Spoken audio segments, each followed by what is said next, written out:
الحمد لله والصلاة والسلام على رسول الله. أما بعد فأعوذ بالله من الشيطان الرجيم. بسم الله الرحمن الرحيم. يقولون بأفواههم ما ليس في قلوبهم والله أعلم بما يكتمون.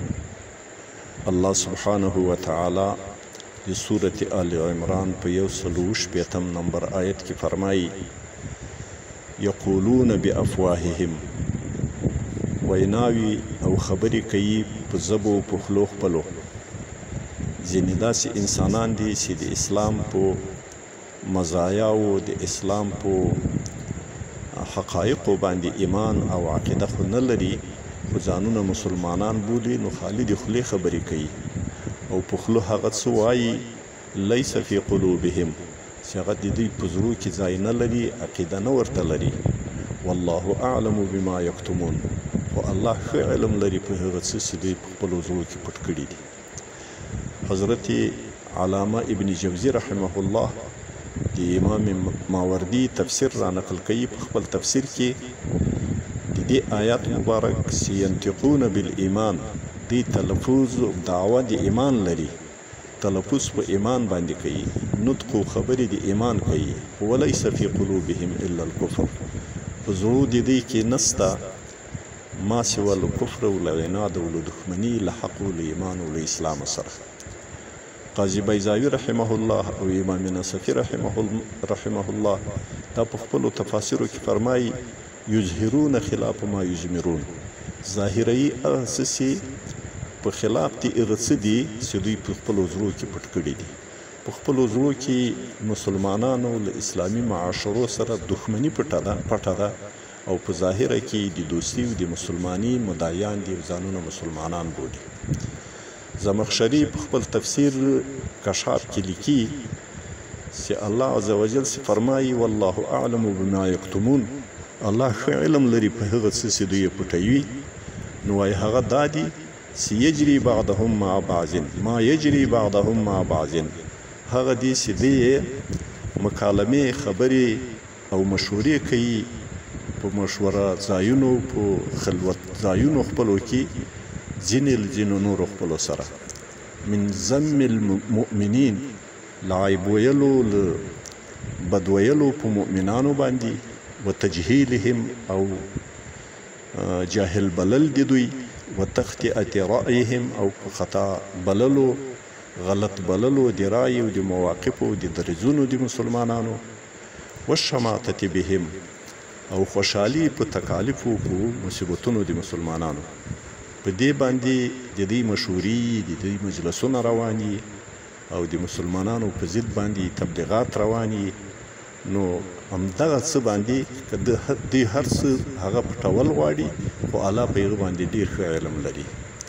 زما مؤمنانو ورونو، نن سبا موږ په دې خپلو معاشرو کې او په دې خپلو موجودو انسانانو کې هم داسې انسانان وینو چې هغوی داسې الفاظ داسې اصطلاحات کاروي چې هغه د نوي کل او را روان نسل د بیلاري کولو د ګمراه کولو دپاره ښه الفاظ او ښه اصطلاحات راټول کړي دي او هغه په مختلفو محافلو مجالسو او مناسبتونو کې د هغو ذکر کوي.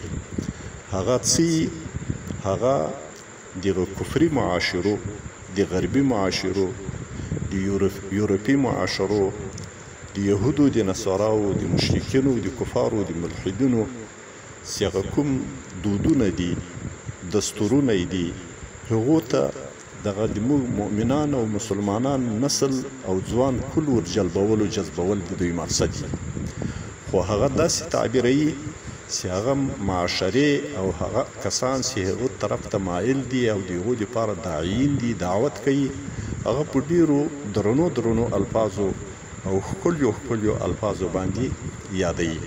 مثلا هغو معاشرو ته دوی نسبت دې کوي چې دا ازادې ټولنې دي، مترقي ټولنې دي، پرمختللې ټولنې دي، پرانیستې ټولنې دي، تعلیم یافته ټولنې دي، یا هغه انسانان چې د هغو ټولنو ګرویده دي، هغو ته روڼ اندي وایي، میانه رو ورته وایي، آزاد خیاله یې بولي، روشن فکره یې بولي، تعلیم یافته نسبت ورته کوي.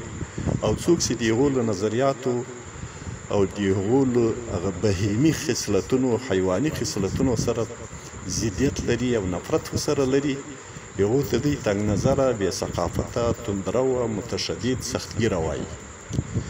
او مقصد دا یې پکې چې د دغو ښو اصطلاحاتو چې دا که ښه تعبیر سي، هر مسلمان ترقي غواړي، تعلیم غواړي، پرمختګ غواړي. دا د هر مسلمان غوښتنه ده او د هر مسلمان مقصد ده. خو د دوی دغه مقصد نه ده. د دوی دغه موجوده نسل د هغو کفري معاشرو ته ورجلبول، ورجذبول او دعوت کول مطلب دی. دوی غواړي چې دغه موږ معاشرو ته، د مسلمانانو ټولنو ته او د مسلمانانو منځ ته هغه دودونه، هغه رواجونه، هغه ثقافت راسي چې کوم په کفري او په یورپي او غربي ملکونو کې روان ده.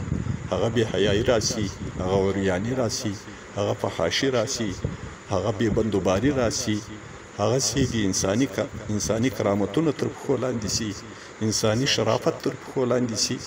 مقصد په دغه ټولنه کې چې دوی مترقي او پرمختللي بولي، همهغه څه یې کې مقصد وي. الله جل جلاله دې زموږ ذهنونو ته اسلامي، دینی او قرآني تایید را نصیب کړي او الله هم دې په خپل دین باندې مستحکم ولري.